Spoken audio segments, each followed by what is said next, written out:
Good evening, everyone! Welcome back to Miniature Mythos. It's me, Christoph, I'm your host, and today we're going to continue with our Sengoku era exploration. I hope you've all been doing well this last week. Dark Chasey, I can see you're already in here. Welcome back. How are you doing? Hope you're doing fine. And I hope you're looking forward to the continuation of our story. So, I myself doing rather okay. I'm looking forward to diving back into painting these miniatures. I've been looking up, look at you all fancy. Yes, I'm still wearing my work clothes. Normally I do a bit of a change of clothes before I get into the streaming, but right now I'm really comfortable where I am. So, no, I've actually done some reading into more of Japanese history in the last week. Because just happens it just so happens, coincidentally, that someone referred to Shintoism today or yesterday. I think yesterday. And Shintoism is a big part of Japanese culture because Shintoism is basically the statewide religion in Japan. So I'm gonna be talking about that a bit more later. No, but Dark Chasey, how are you doing? How was your week? Heard you had a vacation. Did you already have fun during your holiday? Did you already go out to get chicken nuggies like you said you would on your stream yesterday? Very important. I remember. No, but I'm just gonna switch the camera already. So yeah, these are our four yokai. I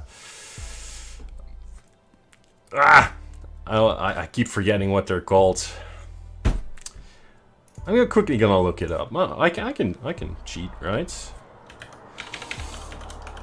Sure I can. It's my stream. What are you gonna do? Ugh. And of course, because I'm streaming, my internet is rather slow. So, yeah.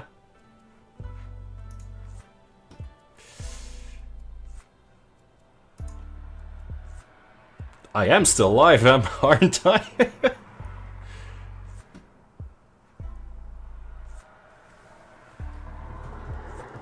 Hey, Control Math Delete, welcome in. I see everyone's finding the dinosaur button. Dinosaur button is a good thing.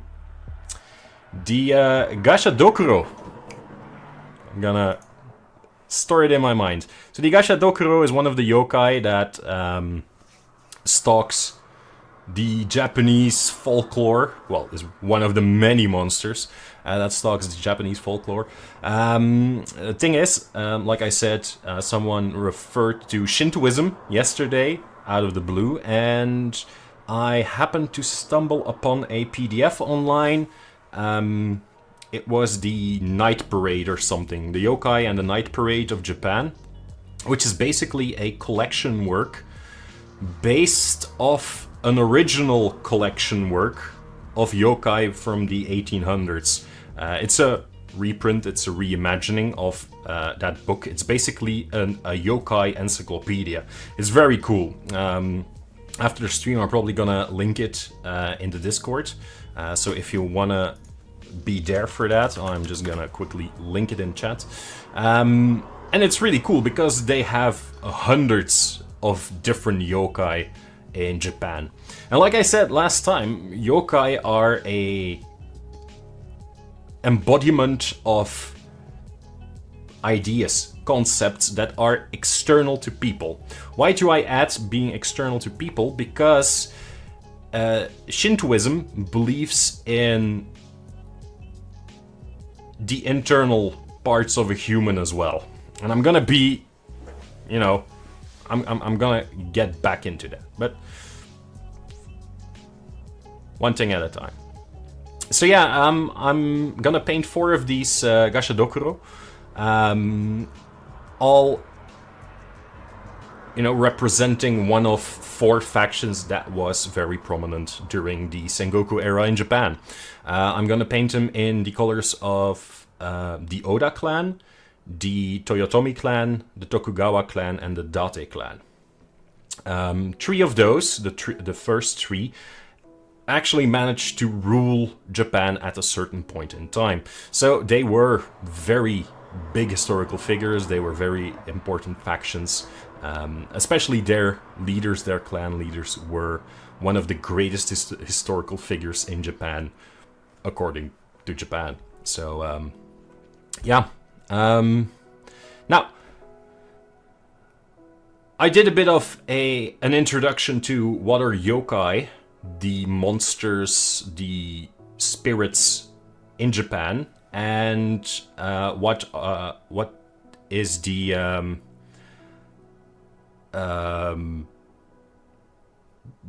kind of the introduction to the Sengoku era. Today I'm gonna dive back into both of those aspects while painties. This week I learned Golduck is based off of a creature from Japanese folklore, the kappa. Yes, indeed, the kappa is indeed a Bakumon. Something like that. Just gonna quickly take a look again. Yeah, it's one of those creatures. I don't think he is a yokai. I think he's more of an actual mythical creature. He's not a representation of anything. But yeah, the kappa is normally a very thin, duck-built humanoid with a turtle shell, and he has like a friar's haircut. And in the top of his bowl, in the top of his head, is like a bowl, an indentation that's filled with water. Yeah, it's a really weird creature. And the creature, hello, popping in to say hi and dropping a lurk. Had plans for tonight, but wanted to confirm my support. Consider your support confirmed. Thank you. Love me a kappa. Everyone does. And there is like a bowl of liquid in his head. And I think that a kappa is a very mischievous creature. It also preys on people. It lives in water. And I think one way of defeating it is to actually make it bow so it spills the liquid. Because when its reservoir on top of his head is empty, it like falls into a coma or something. So yeah, it's a really weird creature. That can be, defeated by being polite, I guess. Yeah, no, but hey, Xazen, welcome in. How is everyone doing? No, but that just goes to show you that yokai are still very much present in Japan today, because they're still basing Pokemon of yokai. I'm sure that if we actually go through most of the Pokemon, we can actually say like, yeah, this is actually based on a yokai. For some of them, like some of them are based off of animals, some are based off of objects like a key ring. I'm sorry. Some are based off a literal bag of trash. But yeah, I'm sure that some of them are based off the rich tapestry of folklore that Japan has. Because, like I said last time, Japan is a very divided nation. That was one of the big problems during the Sengoku era and before and after, is the fact that topographically Japan is split up in multiple islands, multiple biomes. There is different climates on that relatively small island. So a lot of people get a very different view on lives. And the thing is that, and now I'm gonna start with my Shintoism, so Japan is a Minecraft world. Yes, Japan is a Minecraft world. Let's go with that. Shintoism is the official religion of the Japanese state. It's historically also the first confirmed religion that they had, and that was more or less widespread across Japan. And it is a polytheistic religion. It believes in kami. Kami, the free translation is God. It just believes in multiple gods, but a kami is not like we know the Greek gods or the Norse gods or Egyptian gods.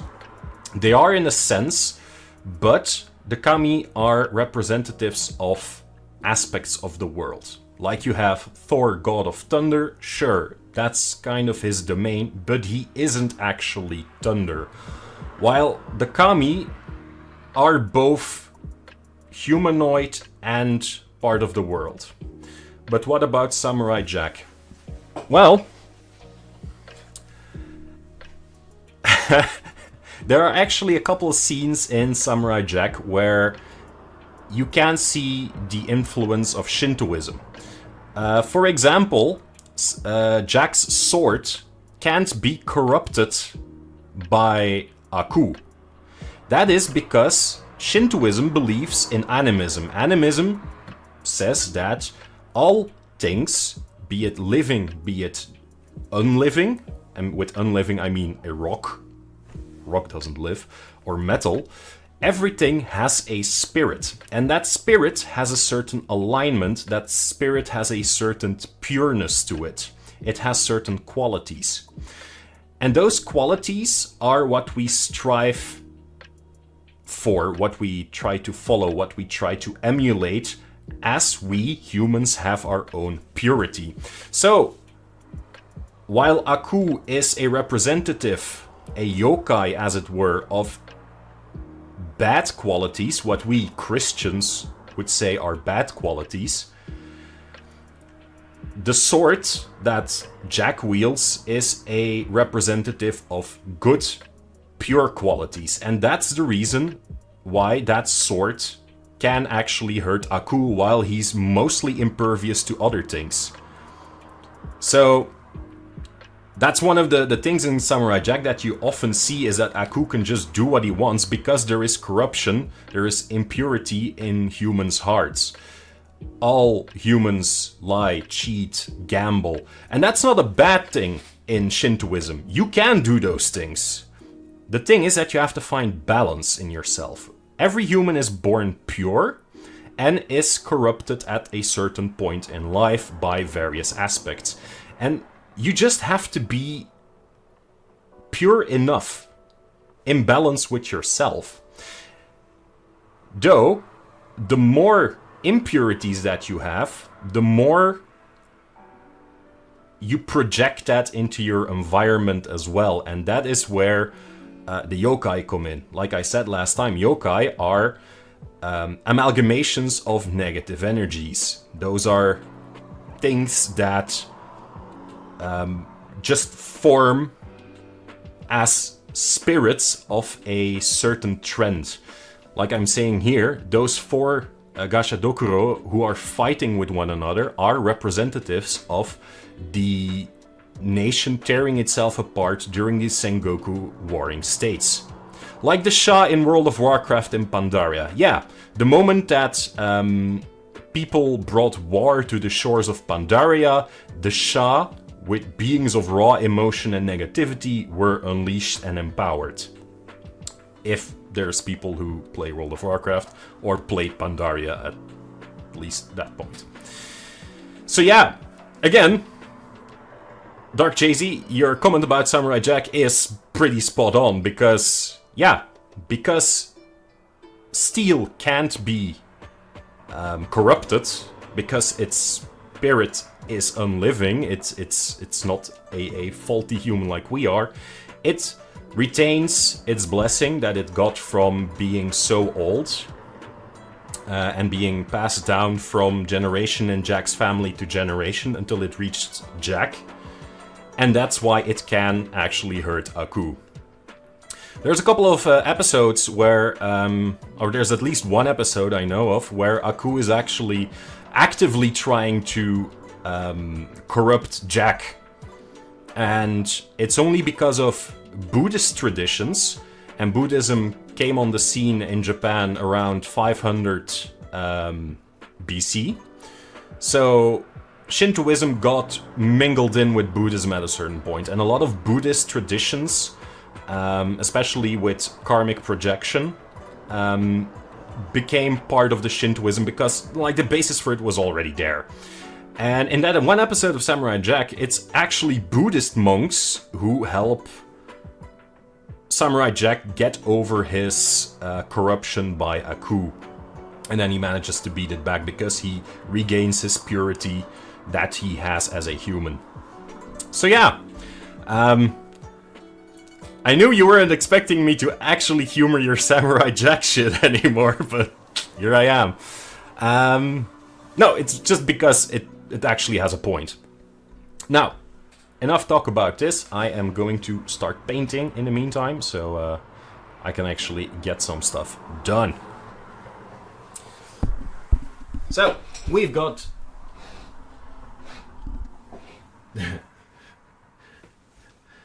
we've got these beautiful people right here. So like I said, this one is going to be painted in the Oda clan colors, these one in the Date clan colors, Toyotomi and Tokugawa. So you might notice that I've done some more work on them in the meantime.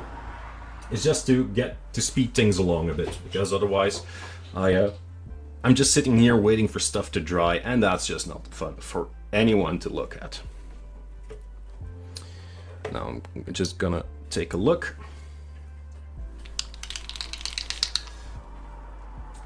Now, like I said before, Shintoism believes in I'm gonna say a lot of things. Doesn't believe necessarily in a lot of things, but it believes that everything has a spirit, everything is a representative, or is represented in the world.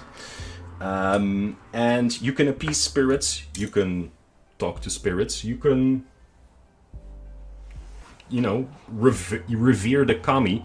But that doesn't necessarily mean that, that they'll listen to you. It's not like you want to get them to do what you want. That's not how Shintoism works. It's more like the kami do their thing and you are grateful for the thing that they're doing. And you just pay your respects to them. And most of the time the kami are, gentle creatures. And they will take care of you. Because that's what they do. They're just there. They don't have an agenda. They don't try to mock you or anything. So,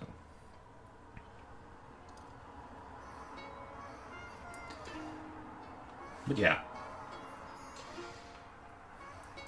And this ties back to the comparison that I made in the previous stream. Is that whatever is... Oh my god, this is that moaning song again.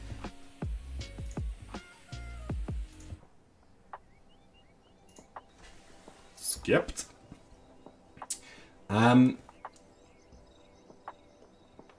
It's a thing that in Shintoism in Japan, people don't really believe in necessarily good or evil things.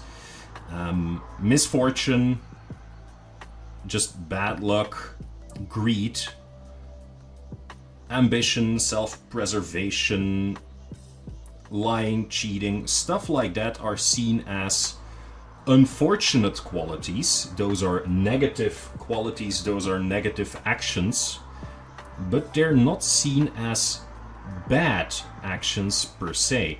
It's not bad, it's just a part of life, part of things that keep you in balance, part of stuff that, you have to overcome, that you have to experience, draw lessons from, and accept what came out of it. The spirit is there, and you just have to take it into stride.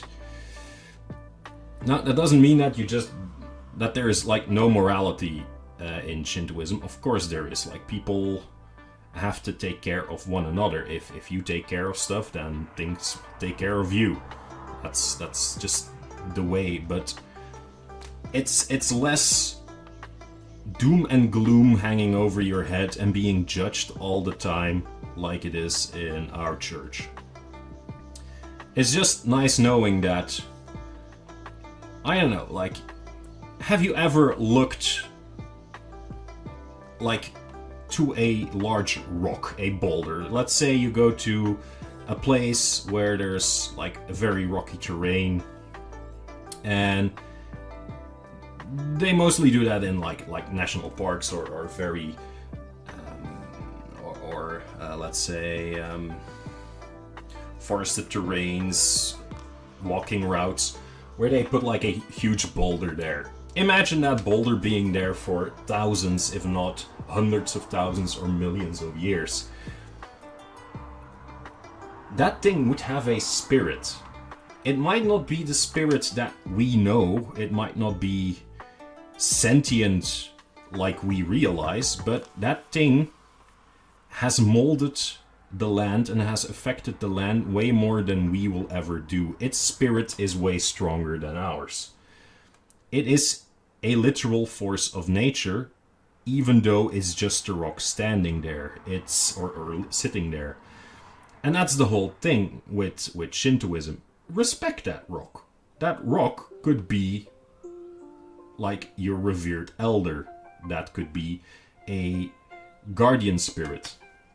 That could be something that inspires you. Be like the rock. Be something that is immovable. Be something that is at ease. Be something that, no matter how much hardship, will always be there and will always remain. That is what the spirit of the rock might teach you. Now, what I'm now saying is just, speculation, but that's what it comes down to. You take lessons from an animistic point of view. And that's very peaceful. Now, again, that doesn't always mean that it's good. It doesn't always mean, well, good in the sense that positive, let's say, positive or beneficial. No, there are moments when a rock can be very vindictive. When there is, for example, an avalanche, or there is a mudslide, a landslide, stuff like that, and a rock causes damage. Well, yeah, a rock doesn't move that often, but when it does, it's really destructive because it's heavy. Yeah, well, take your lessons from that. That's also why, for example, if you look at Eastern martial arts, most of their martial arts actually mimic nature. Because martial arts was a way of meditation at a certain point. And that meditation was linked to Buddhism and or Shintoism. And of course other religions in the East as well. And they wanted to get the spirit of things, to meditate, to contemplate life. That's why some meditation exercises they look like yoga, they look like fighting styles, and they emulate animals, things like the sun, a rock, a waterfall, a snake, a tiger, stuff like that, because what you actually do is you try to emulate both the mindset and the physical attributes of that spirit. Not the actual animal, but the kami or spirit that is connected to it.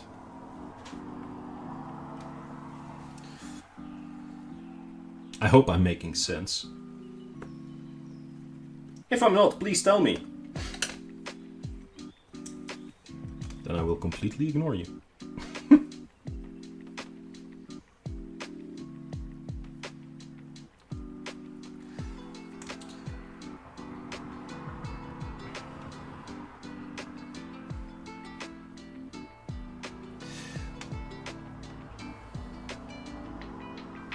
If people have any more questions about Shintoism, I'm here for you.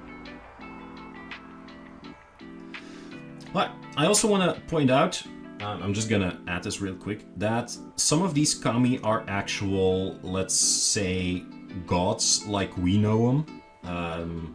So if you have Zeus and Thor and Horus and Ra and all these gods, there are actually a couple of gods, a couple of kami that are named that have very specific domains.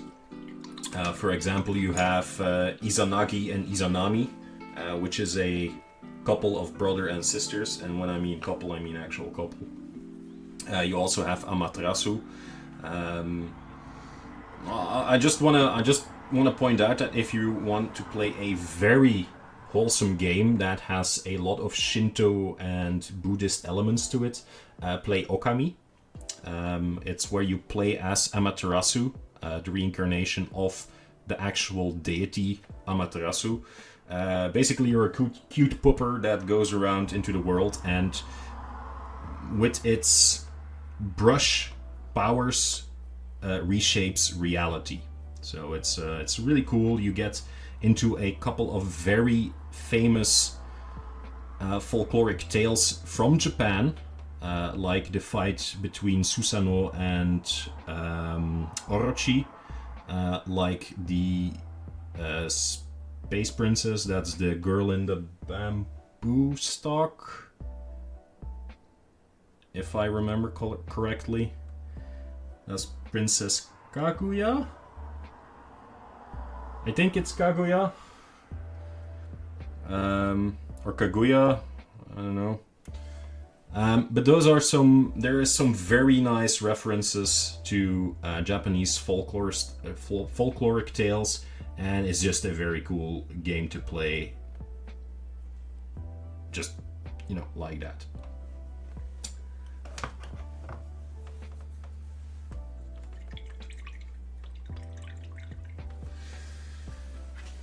I'm going to paint this guy, like I said, in the colors of Toyotomi. The Toyotomi, or at least Hideyoshi Toyotomi, wore kind of extravagant colors, but most of the time he wore a orangey type armor. So I'm going to try and emulate that here with his colors. He had black undergarments. For the Tokugawa clan, he normally wears blue and white and with gold accents, so I'm going to try and emulate that here. So let's see. Of course, for getting a good color of white, I need to do a gray base color first. Golden tip for everyone who wants to paint is just, start dark, lighten up. Incidentally, that's a good tip for life in general. Hey, if you start dark, just lighten up. Just do that.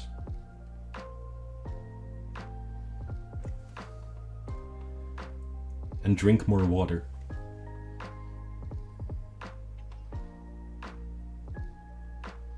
That's just a little joke.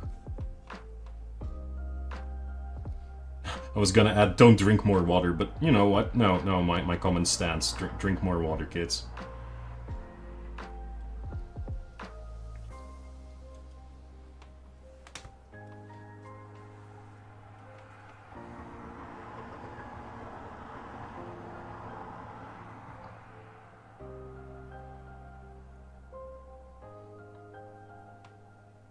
This is always like the phase that I like the least in painting, like the very first layer.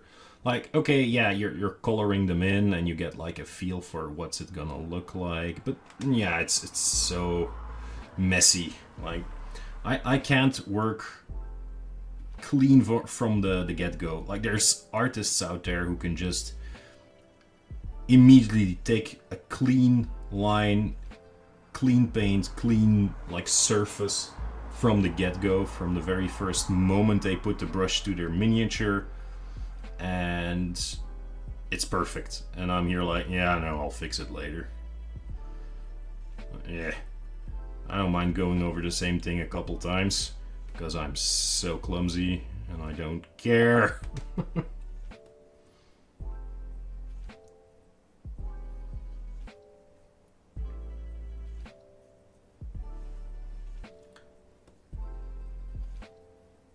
No, but this light grayish tint will help us with the shading of the white parts later, because this is already a darker base. If I go lighter on it, it will make it stand out more. Like I've said many times on the stream, is like contrast is very important within your miniatures. Your contrast is what gives your shadows more of a depth, and it is what makes your highlights pop even further. If you have very low contrast and the difference between your lightest and your darkest parts is not that strong, your model's just gonna look a bit dull and sameish. Like, you have to create the illusion of depth on your model by using contrast. So yeah, most of the time your highest color, your highest highlight is actually a very, very light color, while your darkest recesses can be dark enough.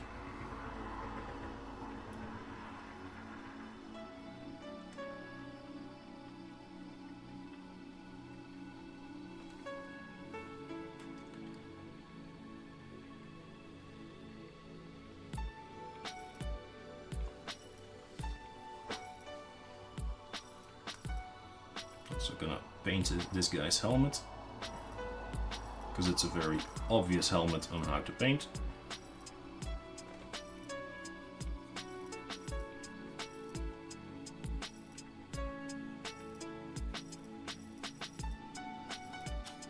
Of course, there's gonna be more detail once I get down into the nitty-gritty of it. But like I said, right now it's just basically a paint by numbers game. Oh, this needs to be generally that color. Well, just gonna add this as a base layer. That needs to be that color generally. Well, I'm gonna add that layer. I much rather like the moment when we start layering, because then you actually bring those models to life and you get like these subtle transitions in paint. I like that way better. But of course, we can't skip ahead. Like, there's no one who's going to paint this for me.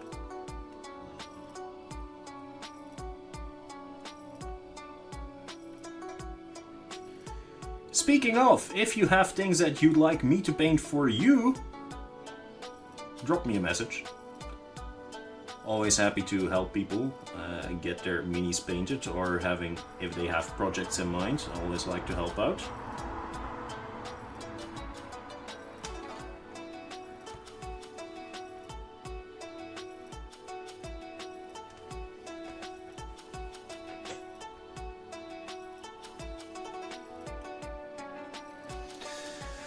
Also hope the music's not too loud.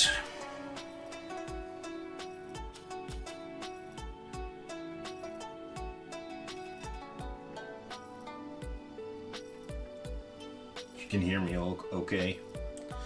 And if you can't, well, then you won't probably answer because you didn't just hear me.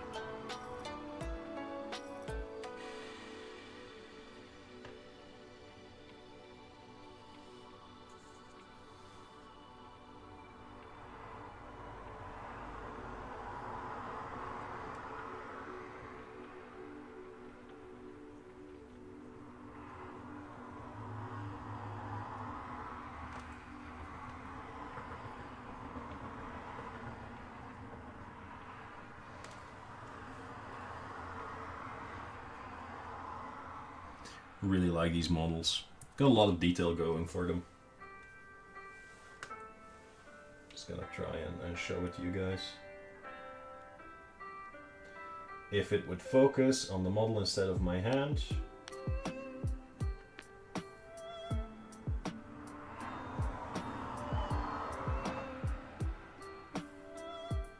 So, you see that while it is obviously a skeletal figure, and it has ribs and is made out of bones. You might also notice that it's actually made up of impossible bones. Like, that's not how an actual skeleton looks. It's not supposed to be so close knit with its bones. And that's part of the Gashadokuro in the legends as well. One skeleton, one of these giant skeletons, because remember, this is a skeleton that, in comparison to a normal sized person, is huge. This skeleton is made up of multiple skeletons and the bones of many fallen creatures that just knit together and formed an entity that stalks the land and tries to eat people wherever it goes. Which, you know, it's great, I guess. Where's my... Ah, here it is.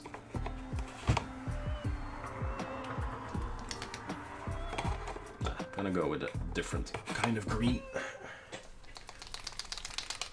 Almost had my Dark Angel green. No, there's only one type of model who gets my Dark Angel green.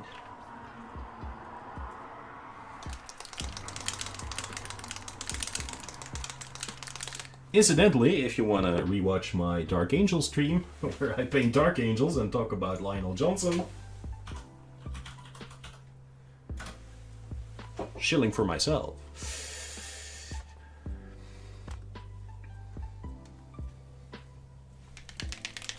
You can go down to my YouTube. I'm going to probably record some more readings, like I said, from H.P. Lovecraft's stories. So that'll be going down this weekend. I might already upload one of those stories this weekend. Look out for the full reading of one of those stories. I'm not entirely certain which ones I am going to read. But, yeah. I'm pretty certain that Castle Voltar is going to be one of them. So...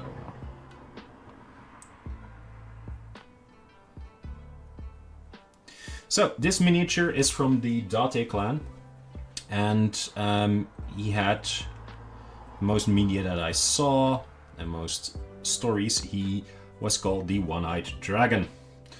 And that's why I'm gonna go with red and green colors to signify his draconic moniker.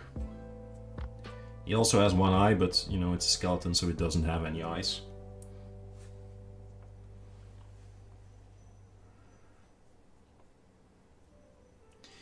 You guys are awfully quiet today. You know, you don't have to say anything. I mean, just love being here, painting miniatures.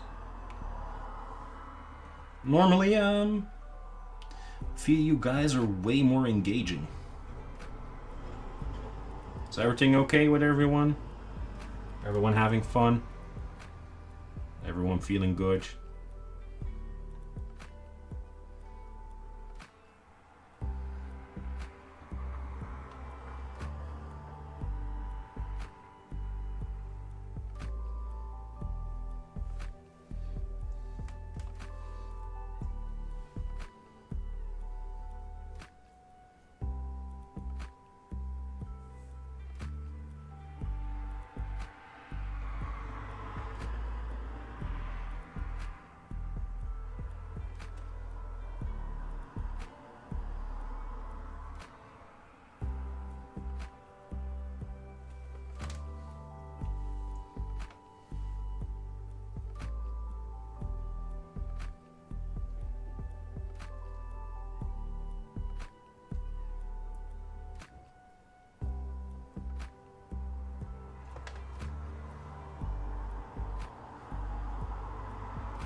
So far, from the color schemes that I have put forward, so the orange and black, the white, gold and blue, the red, black and green, and the black on with gold, which ones do you think look best? Really? Or what sounds best to you? Just let me know. I'm really excited to hear what you guys think about that. Also, it's an open invitation. I won't be disappointed if you don't react. Say nothing if you think they look cool. Oh, thanks, guys.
What?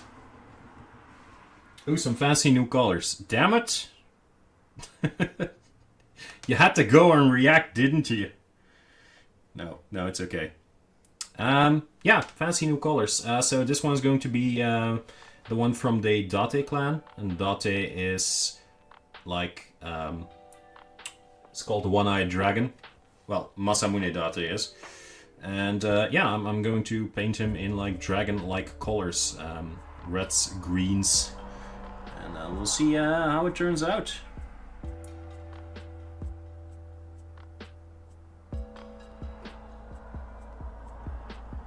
I'm using a very big brush to quickly apply all the paint, but of course that means that I have to be kind of careful for things that I already painted. What did I do wrong now? I just put the kids to bed. Yeah, no, it was because everyone was really quiet and I said like, hey guys, if you think they look cool, don't react at all. And there was no reaction, so I was like, yay, thank you guys. And then you came back and you reacted and I was like, oh no, that means that they're not looking cool. It was just a joke to say to myself. Don't worry. You did nothing wrong, Season.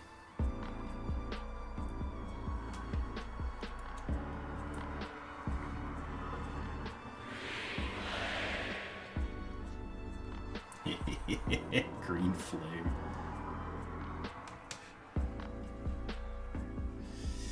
Yep. Like, do you still remember how Masamune Date looks in the Warriors Orochi games? The dude with like the large crescent moon on his head with the eye patch and the saber and the pistol.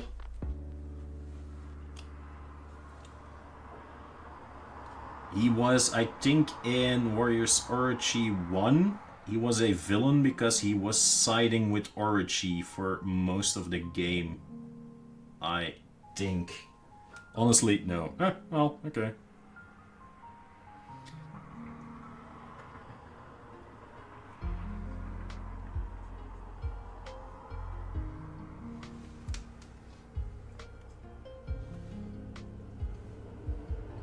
Never played that besides from with you guys. Yeah, no, that's a couple of decades ago already. Well, decades is saying much, but you know what I mean. Now, I'm going to paint all these armor pieces in, like, their colors, but then I'm going to try and give them all the same kind of shiny lacquered look, because armor in Japan was actually lacquered, which means like they put like a varnish on them that made it very hard and sturdy the plates underneath it, because contrary to popular opinion, Japanese steel is shit. Japanese had iron, yes, but in very limited amounts. So yeah, if they made swords, that was from imported iron most of the time. They also hadn't really perfected metallurgy. That doesn't mean that there weren't great smiths there, but in comparison to the rest of the world, they didn't have a lot of need for great metallurgists and smiths. So most of the time their armor didn't consist of metal plates like it did in the West.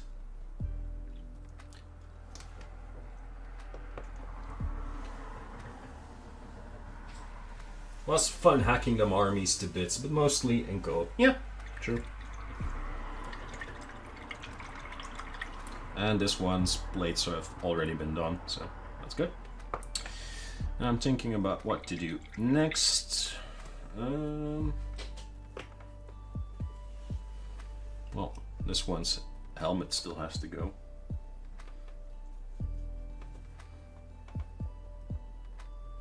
I need some more paint.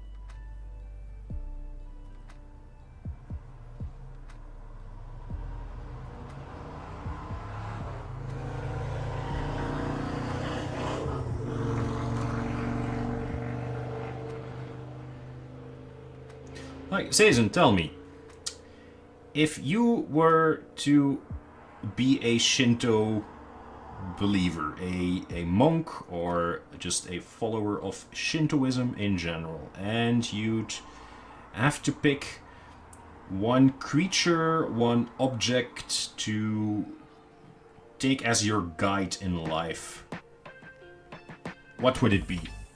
What creature, what object would you say, like, you know what, I'm going to emulate this thing, I'm gonna emulate the spirit of this thing to guide me through life? Would you say, I want to be a rock, patient and unfazed by hardships, and live a long and slow life, but be very reliant for the people who want to build upon me?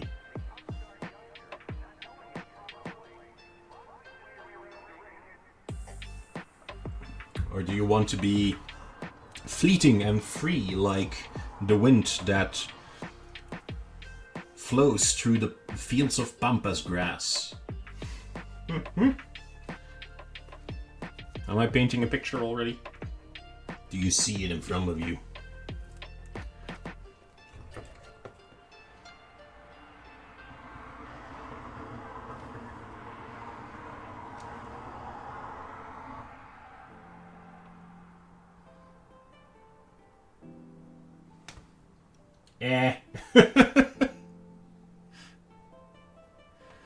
That could be an eh from you're still thinking, or an eh from I don't really care.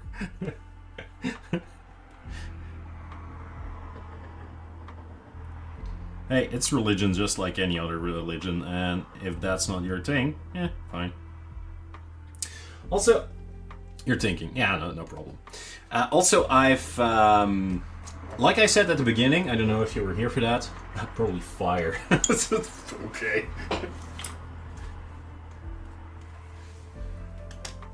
Nurturing and giving warmth, but very fickle and quick to rage and destroy.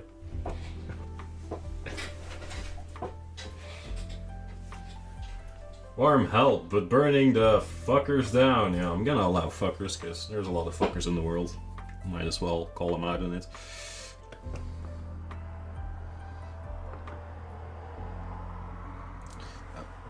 Still gonna need to do his banner.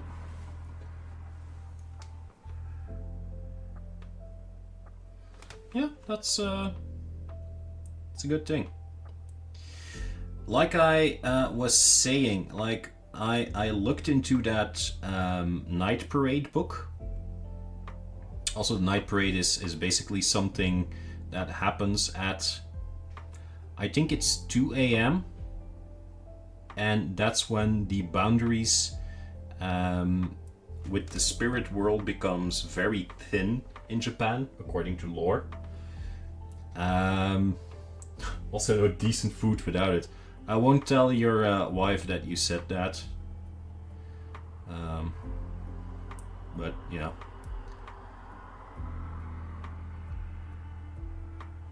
No, there's like every, I think, I don't know if it's every night, but at some nights there is like a spirit parade where all the spirits just wander Earth.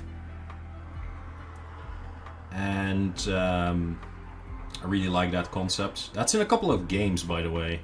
I've recently played Ghostwire Tokyo.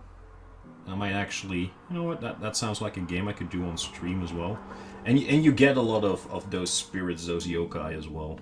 But mostly modern yokai. Now, what I was saying is like that book on yokai, it's like divided in biomes. So you have yokai from the forest, and those that actually live completely in the wilds. You have those that live in cities, or on farms, or in ruins, or whatever.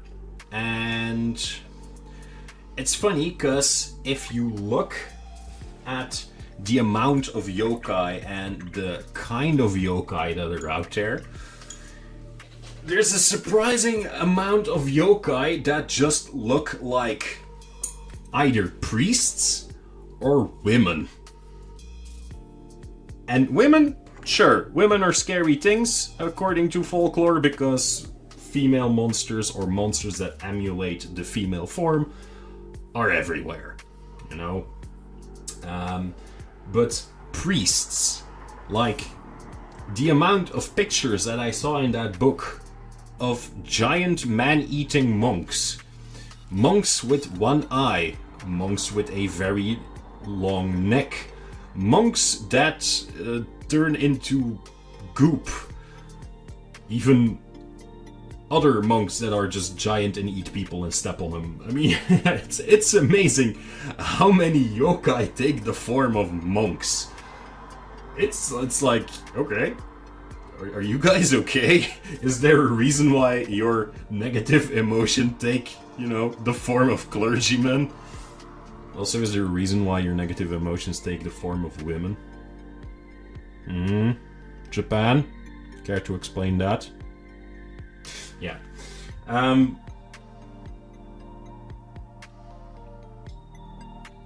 It's obviously because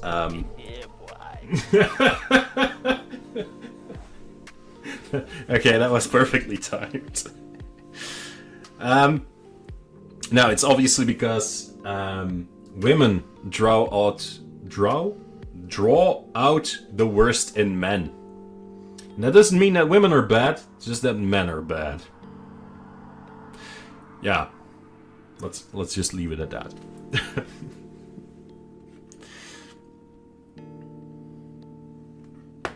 No, but it kind of amazed me how much monsters there were that, you know, that just looked like normal men. And then there are also monsters that just look like nothing, and you're like, oh, why is that living scrotum just doing stuff? Why is it eating babies, apparently? So yeah. Talking about scrotums, like, everyone knows the tanuki. Why? Because most of the time the tanuki is known by many people these days as one of Mario's power-ups from the Super Mario games. And he gets like the tanuki suit, which basically looks like a brown raccoon. People who have played Animal Crossing also know what a tanuki is, because one of the shopkeepers is a tanuki. But they all kind of evade one of the biggest things about a tanuki, literally and figuratively, is that a tanuki just has a big old ball sack just right there for everyone to see. And it's, yeah, big old ball sack raccoon. Nice. Negative emotions. Japan, explain please. It's one good but expensive sushi place in Bruges. Yes, true. Was it called the Tanuki? Yeah, that was called the Tanuki. Yeah, true. Yeah, but the Tanuki is most of the time a kind of benevolent creature. So, yeah, he can have his balls out for all I care. Who am I to judge? I mean, it's a raccoon. Who does he have to please? No one, right? Okay. After that, intermezzo, I'm gonna start cleaning up some of the trash panda. Gonna start cleaning up some of the red here.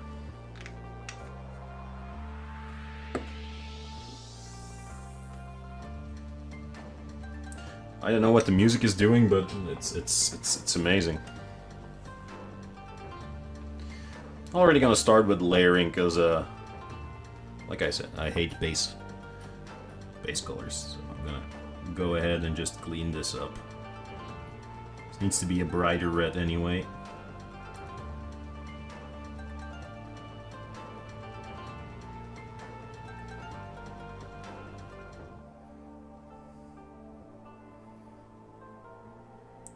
And I feel like this layering is also like more interesting for you guys to watch actually, than just, oh, this is a white miniature and he's coloring it in. I know, could be wrong. Tell me if I'm wrong.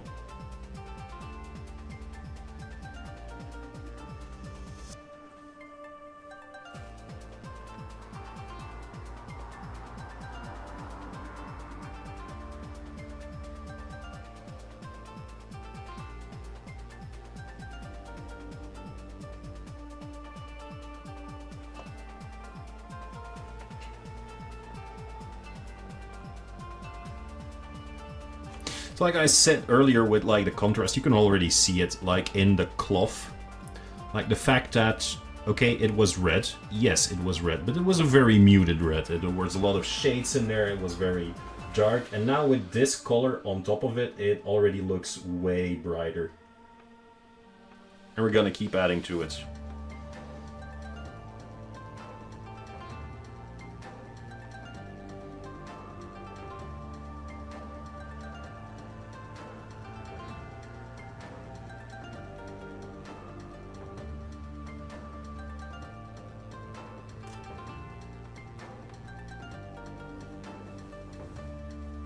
Maybe just base paint them before the stream. Yeah, that was something I was thinking about as well. Like, if I can just, like, base paint them in preparation of the stream, that could also be a thing. Like, get those very first layers done, and then just work the details on stream.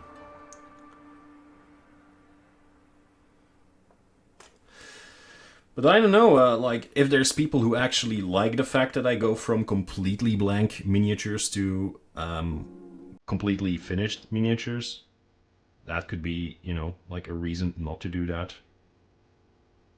Yeah, I'd prefer that if the people would... People would actually mention that, but...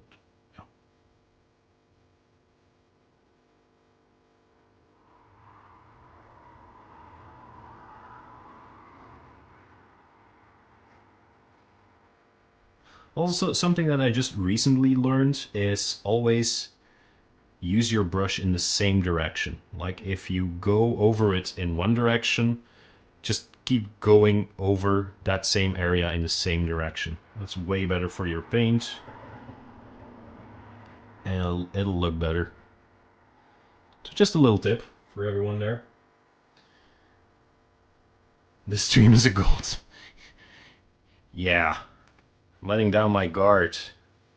No, I've had quite a day, so a lot of stress involved on work. So yeah. So I'm just here painting my tanuki. Not my tanuki. Actually, I could totally paint a tanuki. That would be fun.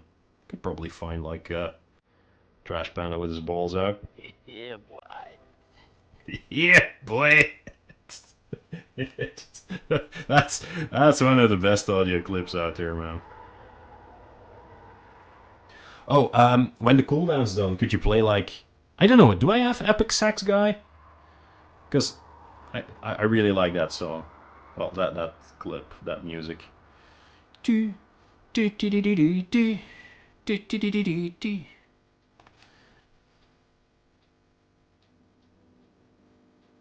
I don't know if I have it though, so it could be that I didn't put it in there.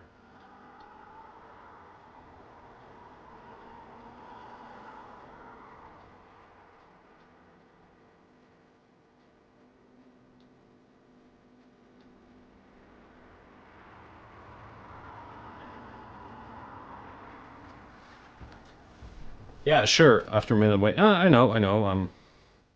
Look, I've talked it over with Dark Chasey. Like the moment that I hit affiliate, I can do way more stuff, and then I'm gonna like reimagine that whole part, and then I can. I just wanted to see if I can already like add some sounds. So, and I can, which you know I like.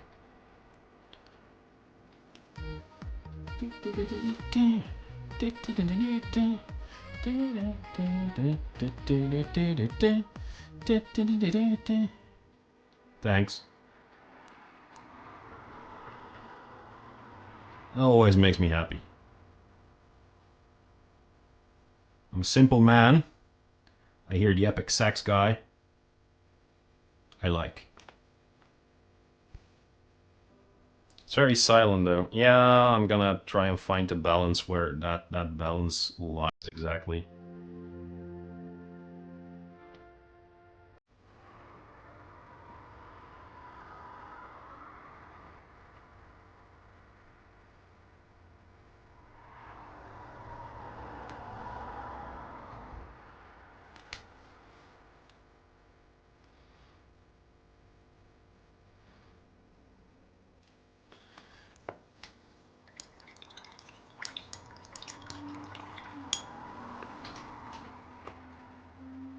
Also, one thing that I can give everyone fourth week that you say that, man, fix it. No. No. I'm gonna fix it when I want to fix it.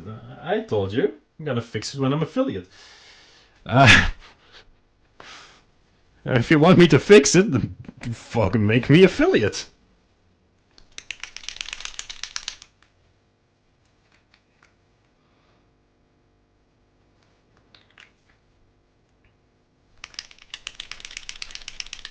Like I said, it's just a bit of fun. Like you wouldn't say that that's the meat and potatoes of this stream, right?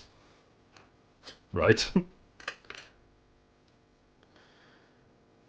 I just put down my brush and I already lost it. Where? Oh, here it is.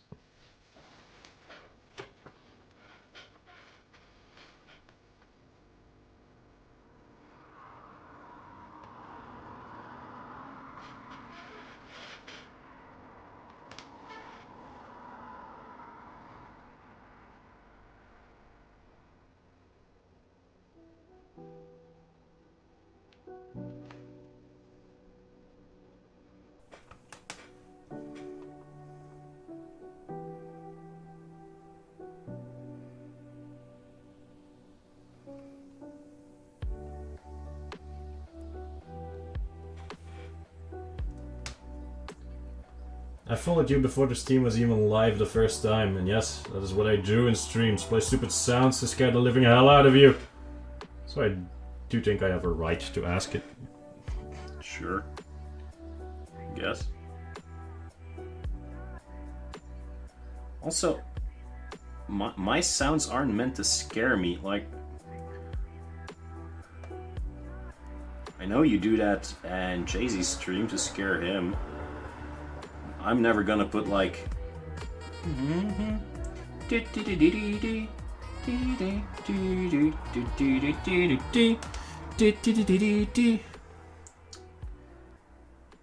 I'm not gonna like put something in there that might scare me, because if I like I'm really focused and you just play something that was very loud, then yeah, I might just fuck up my miniature.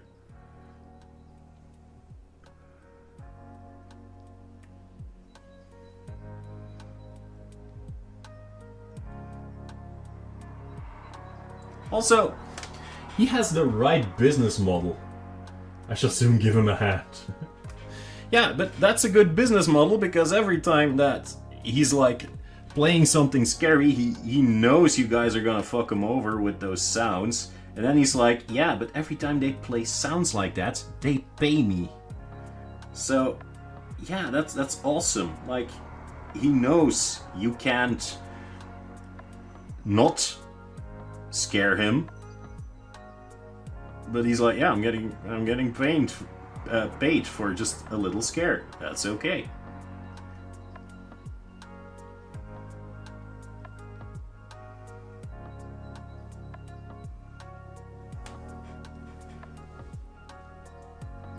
Stop fucking me.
I really like the orange armor.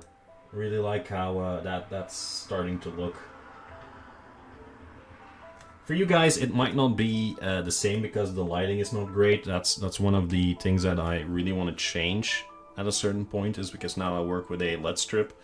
I might want to go for something softer in the long run, just to give you guys a better view of what I'm actually doing, and to get more of those subtle changes across.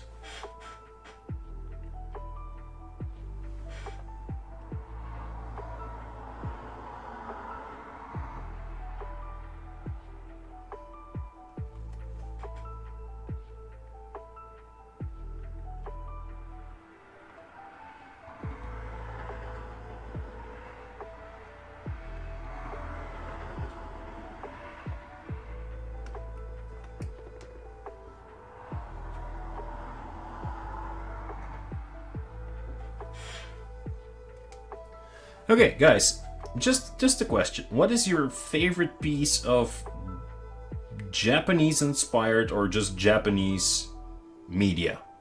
Could be anything. Could be film, could be a game, could be a book, could be, just let me know. I'm curious.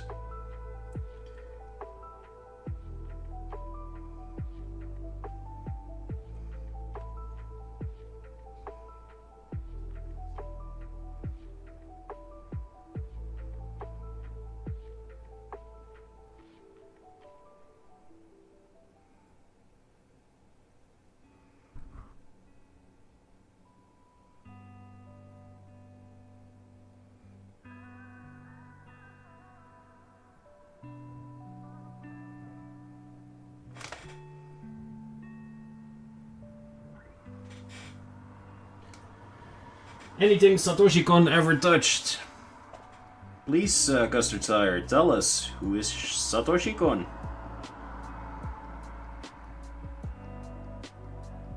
What did he touch?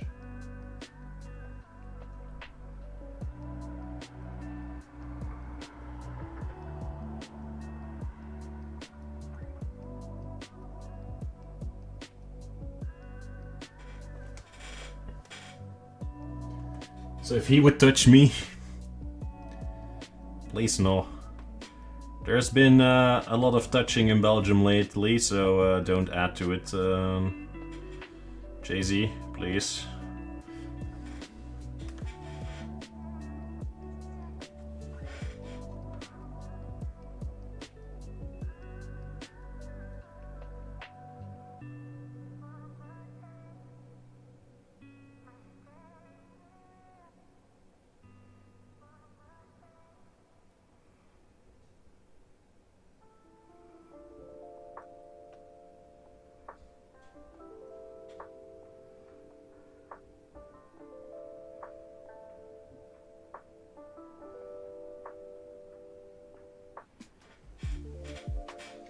Satoshi Kon is a visionary director who made a lot of really good anime such as Paprika, Perfect Blue, and Millennium Actress.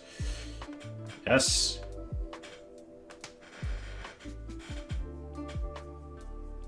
I know those things.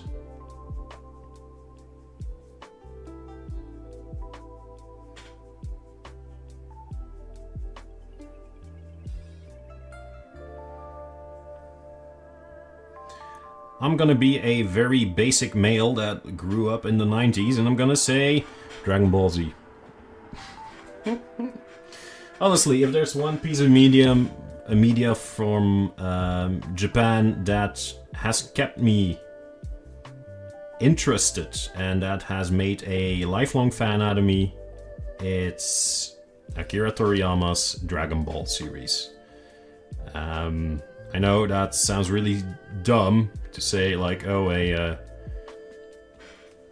shonen is what my favorite part, like a comic book for, or a manga for teenagers, but yeah, sue me. I like Dragon Ball. I like Dragon Ball Super, which is going on right now. But of course, my taste all so matured during the years, and I learned to like a lot of other things from Japan as well. Satoshi Kon died of cancer in 2010 at the age of 46. That is a very young age. Which is a goddamn shame, because the man had such a unique vision on things. He really understood how to get the best out of his scene. Having seen at least Paprika and Perfect Blue, I don't know about Millennium Actress, but having seen at least Paprika and Perfect Blue, yes! The man has some beautiful visions. He has very, very inspiring work, let's say it like that. Every time I watch his work, I get sad at the end credits because we will never see anything from him ever again. Yes, that's more of a you thing, though. Like, I get the sentiment, like, gone too soon. But yeah, it's not like you could do anything about it. You couldn't do anything about it. Yeah, that's the hand we've been dealt.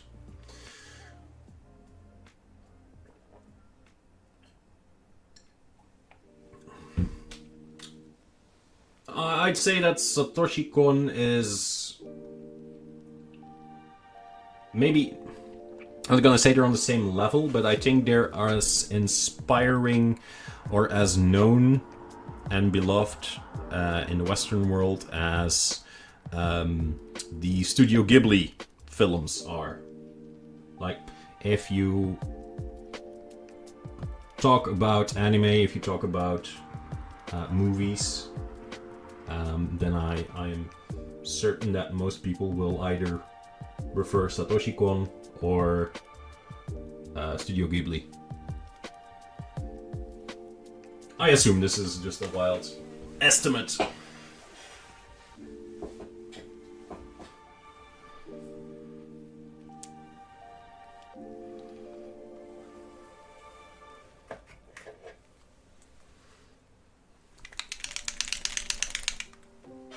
No, but Seizun and Chasey, do you have stuff from Japan that you really like?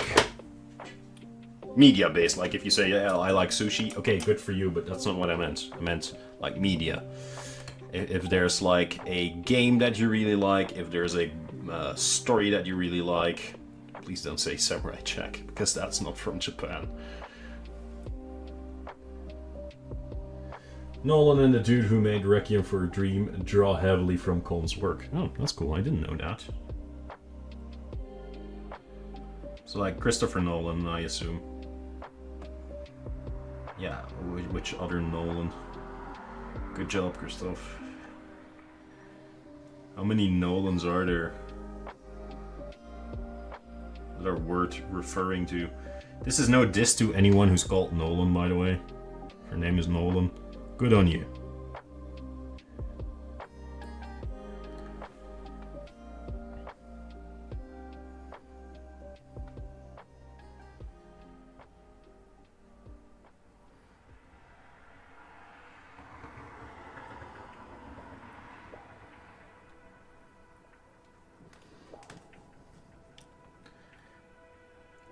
Now, I'm probably gonna sound even more edgier now, but I also really like the Berserk comics. Well, the Berserk manga. Like, Berserk, very dark story. Very mature themes. Yeah, I like it. It's a dark fantasy world. Creator of it died as well. A couple of years ago. And the manga is still unfinished. So, yeah, now a friend of his is taking up the mantle of finishing the manga. And people are really looking forward to see how that's gonna work out. Some are quite skeptical. As you know, could probably believe. But yeah, if one man starts a work, another man finishes it.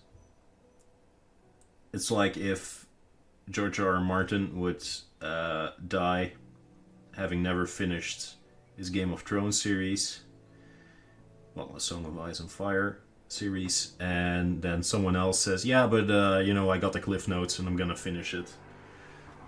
It's gonna be season 8 of Game of Thrones all over again, probably. So let's hope that doesn't work. That doesn't happen.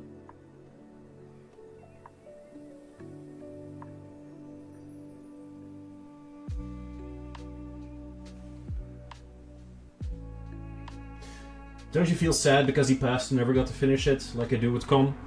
I think it's a shame. I don't feel sad because, yeah, that's reality of things. Like, sometimes some things are left unfinished. Like the hordes and hordes of miniatures in my closet. And yeah, if you know, if you cry about every one of them, you're gonna cry a lot. And sometimes it's okay if things are left unfinished. And sometimes people will step up and take up the mantle and finish it for them. And sometimes things will be left where they were, and that's okay. Sometimes it's just those things that they made that, yeah, that are enough.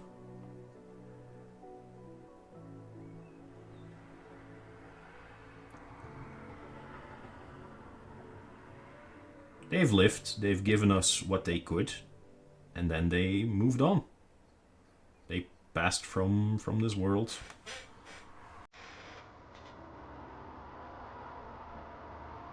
Yeah, and like I said, sometimes people will take up their mantle and finish their work like they do with like the writer from the Berserk manga.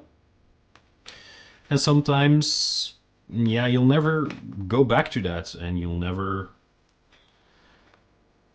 recapture what they had, but you'll meet other and new artists, new directors, and they will wow you once again with their works. Life is a buffet. It's not because one dish is gone or empty that the rest of it just loses its taste.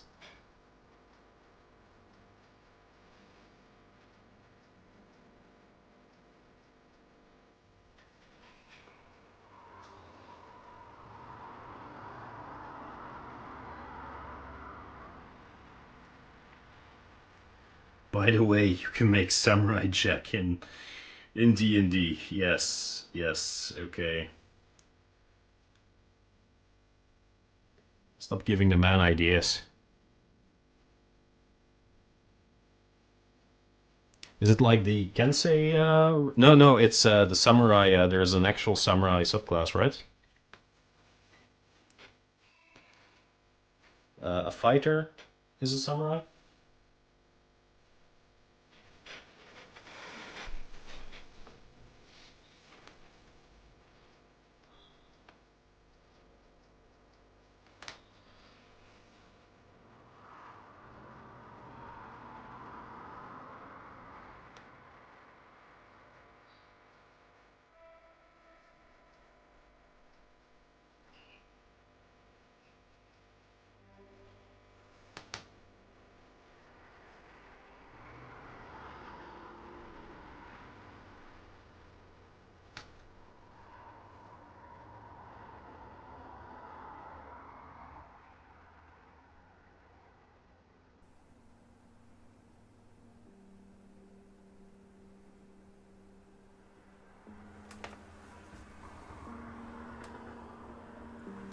Still need to practice my own brew. Your own brew?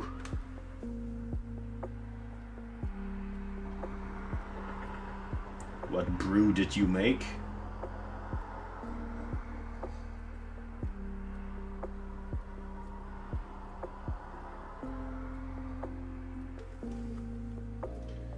What is thy brew? My Edgar. Yes. Yeah, you're quite invested in your character now, so it would be a shame to just, you know, leave that on the cutting room floor.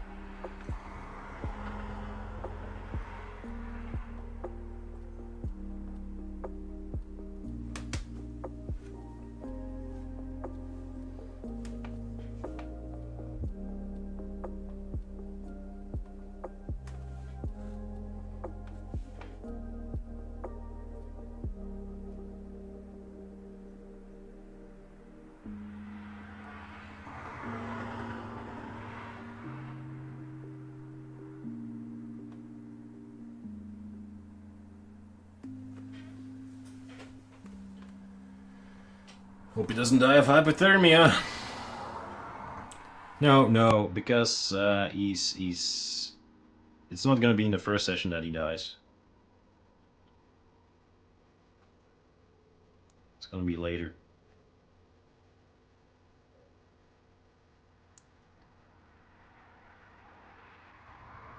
Already have a plan to kill him. And then I can bring Verkin back. And Hooters. No, wait, wrong player, sorry.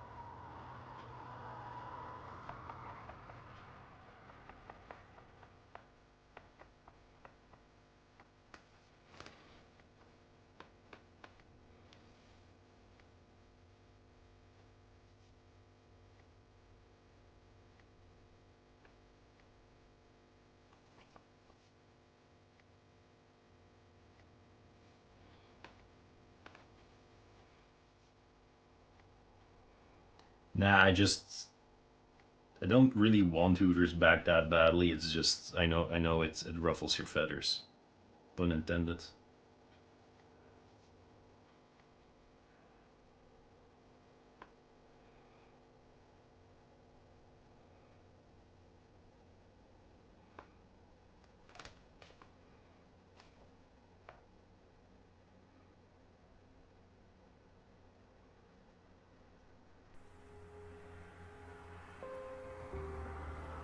Oh, another game that was very Sengoku inspired, that I liked a lot when I was younger, was the game Throne of Darkness. Throne of Darkness is basically an adventure RPG where, like Diablo, almost exactly like Diablo, but you pick one of 4 clans from Sengoku, the Sengoku era Japan. You can choose from the Oda, the Toyotomi, the Tokugawa, and the Mori clan. So instead of the Date that I've chosen, it's the Mori clan. Also, one that is equally important, like the Date was. And you have like a team of 7 samurai. Yes, 7 samurai. But you can only take like 4 with you at a time. You have a squad of 4 samurai. And you start your fight in your castle, your clan's castle, while it's being attacked by dark forces. Apparently one of the warlords that is fighting in the... yeah. I'm gonna come back to that one, Season. One warlord has struck a dark deal with the yokai and has actually absorbed some of the yokai's powers to become a devilish warlord with an army of undead. And Kappa and Tengu and other creatures. And you actually fight your way to the other clan castles to recruit them to your cause. And yeah, it's really fun because those 7 samurais all have different specializations. You have the leader, you have a swordsman, you have a archer, you have a ninja, you have a berserker, you have a wizard. They all have their specialties. And yeah, they venture out together, and you have the main story quest, and then you also have different side quests. And like I said, you go around, you find all manner of yokai, you see all manner of typical Sengoku era sites in Japan. It's really cool. And yeah, you just deck them out in this samurai gear. It's really awesome. By the end of the game, you are powerhouses. It's not that well balanced, and there is no replay value like in Diablo, because Diablo, once you spawn back in, especially in Diablo 2, 3, and 4, monsters have respawned. In Throne of Darkness, once you kill them, they're gone. So there is no real way of getting stronger after you've killed everything, which is basically like a limiting factor when you get to the end of the game. Now, like Season says, remember that moment when you need to bring that one guy to the spirit, and we were like, who the fuck is that guy? Every clan has a couple of clan-related quests, and those trigger at certain points in the game, and they are mostly related to one of your 7 samurai. And yeah, there was like this ghost figure, and we clicked on it, and it said something like, Oishi, I am looking for Oishi. And that's all it did. It kept repeating that. And we're like, okay, I don't fucking know what this dude wants. The thing is, at that point, we didn't have the leader in our group. Because the leader basically has a high charisma score, which means that if you go to the store with your leader, you get better prices. And for the rest, he's kinda dumb. So we never took the leader character with us. And it was only after many hours later that we kind of realized that, hey, if you go to the character sheet, all of these men have names. All of these characters have names, and some of them are related to Sengoku era warriors that are historical figures. And apparently the leader character was named Oishi. And I was like, oh, okay, so we walked back. And apparently that dude was like a deceased friend of his, and it's like, oh, okay, sure. But that was really weird. No, but that game is really cool. There's a lot of very nice depictions of monsters in there. Like the kappa, there are huge turtle behemoths. That's just amazing. I remember there's like this quest that you have to go save the villagers, and then you get to the village, and apparently a Debu or something, like a very fat, grayish monster with a club was grinding up people, and it was kind of a gory game. You could actually see like blood and gore and people being decapitated in their death animations and stuff like that. So yeah, it was really, yeah. But yeah, that was a game that really inspired me to look more into the samurai and ninja stuff. Typical Japan horror stories, to be honest. Yeah, true. Spirited Away is also a good one to show kami and yokai and how they are neutral forces that get corrupted. Yes, indeed. Because those spirits, they might look threatening, they might look scary, some of them might look friendly, but basically they are just that. They are spirits. They have no intrinsic moral compass. They don't have any ethical value. They're not good, they're not bad. They just are. And it's only under certain circumstances that they can be corrupted and that their balance can shift towards one end of the spectrum or the other. So yeah, indeed, Custard Sire, Spirited Away is a very good... is a very good, eh? Yes, very good, eh? It's a very good example, thank you. No Face is a beautiful example, yeah. And I'm certain that everyone has seen No Face. It's the black yokai with the white mask.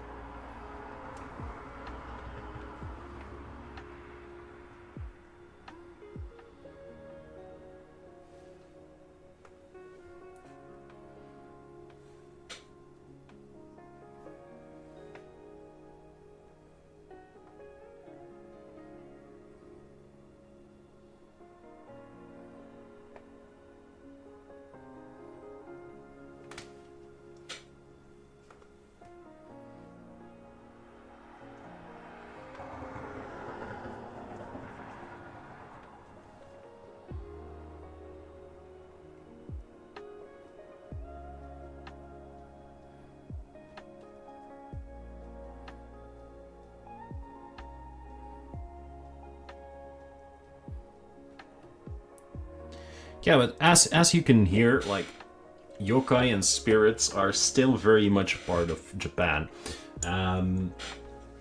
Not that people still actively believe in them, but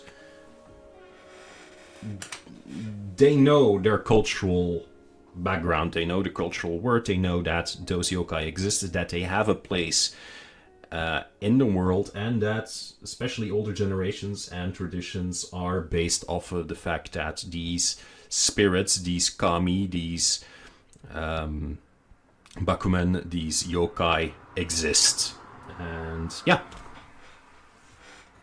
I like that. Just the idea of, hey, there's a spirit exists. What the fuck does this one do here? Sorry, I was just looking at my paints. And we have to, placate that spirit. Because, yeah, that's just the right thing to do for a spirit.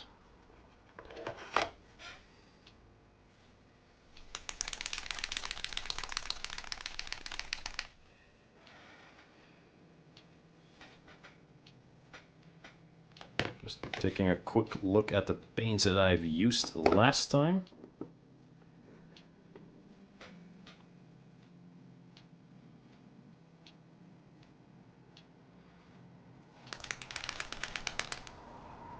I'm gonna try something out, don't know if it's gonna work. So if it doesn't, then you're here as my witnesses to my failure.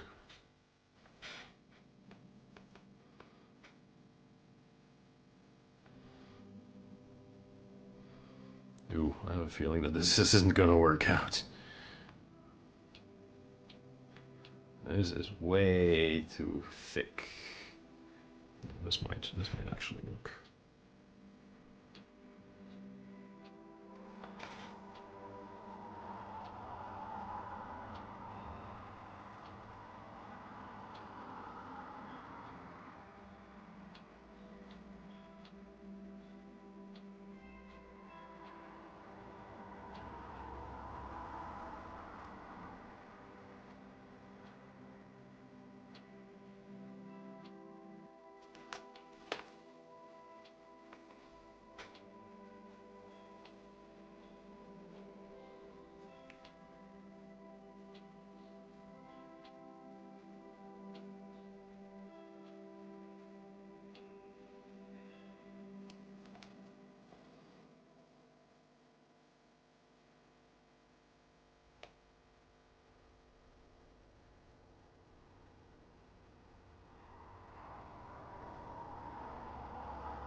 Now, I realized I have fallen silent a bit.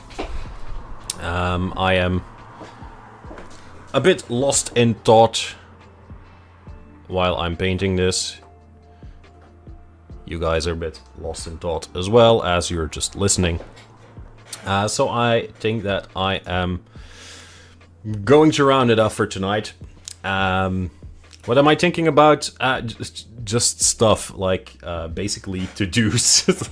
Like I was thinking about how I'm gonna paint them next, and I was thinking stuff that I could say, and instead of saying them, I was just thinking them, which made for, I don't know, kind of boring to watch. No, but I definitely already like the progress that I did on these guys. I might revisit them. I don't know yet. Like I said, I don't know yet. So, it's mostly because I'm also really tired. Were you thinking about Rome? No, I haven't. No, I wasn't. I think that whole thing about you'd be surprised how many times men think about Rome is a bit dumb. Like, no. I'm pretty sure there's people who sometimes think about Rome.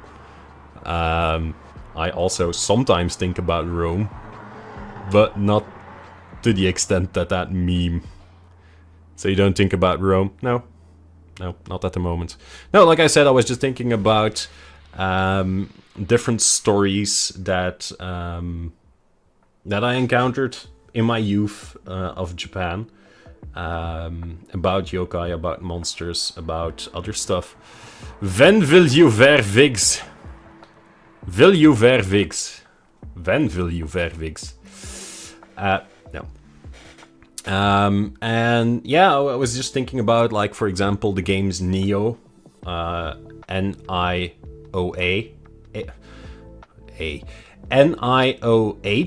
The Nioh games are also about yokai. There's a lot of different yokai in there as well that look really cool. I really like how some of these parts are already starting to look like the blue and the white. I think those are really good complements of each other already. So once I get even further in those, it's gonna look great. I like the red and green combination as well. Looks a bit more adventurous. And like I said, like, orange is normally not a color I'd pick, but this actually looks really good. Like, it could also, it could be Toyotomi, but it could also be like Sanada, because Sanada also had like the orange armor. And then this one, I haven't really touched this one today, but yeah. You need a Kaiser and Emperor Cusco soundbite. Oh yes, it's all coming together. Yeah, true. I could actually, I could actually get that one. Yeah. So no, but people, that's it for today. I am not going to make grand speeches like I did last time. I'm not going to whatever. I'm just gonna close off for now. Thank you all for coming. Thank you all for those who came in, lurked, said hi, and then just went their own way. Next week, I will... Thank you for the Steam. You're welcome. Next week, I will be painting Lilith from the Diablo franchise. When we did the Diablo and Theriel minis, we said, hey, that's kind of weird that Bite the Bullet Studios, the modeler that made the miniatures, didn't really have, you know, a Lilith miniature. And yeah, it's apparently it was a bonus miniature, so like, okay, now it's there, great, let's get it. So I have the miniature, gonna paint it. Are you raiding out? I could if I knew how. Can you guide me through the process of raiding out? Do I have to go to Twitch for that, or can I do it from OBS myself? Type raid with the name of a channel. Really? Is that simple?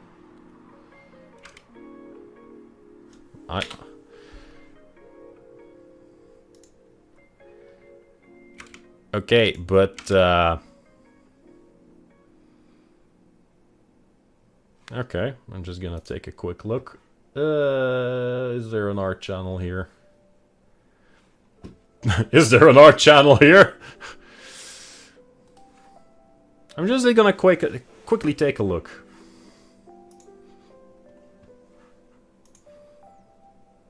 Is there more art?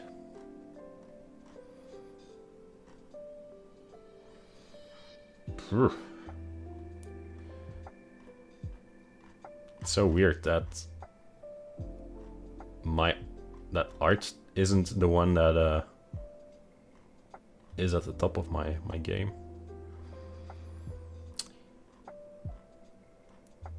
Damn. I'm so bad at this. Also, it's not art, it's arts and crafts. I think crafting and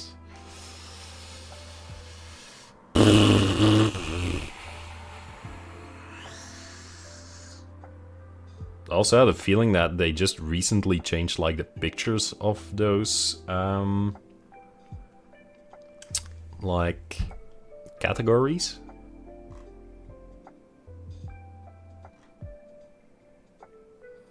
Ah, makers and crafting. Let's go. Oh, Ramius. Yeah, true. Ramius? Well, let's see if that works. Oh.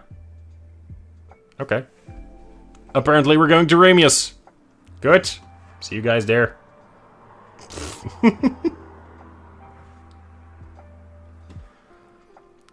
So, guys, see you next time, and, bye.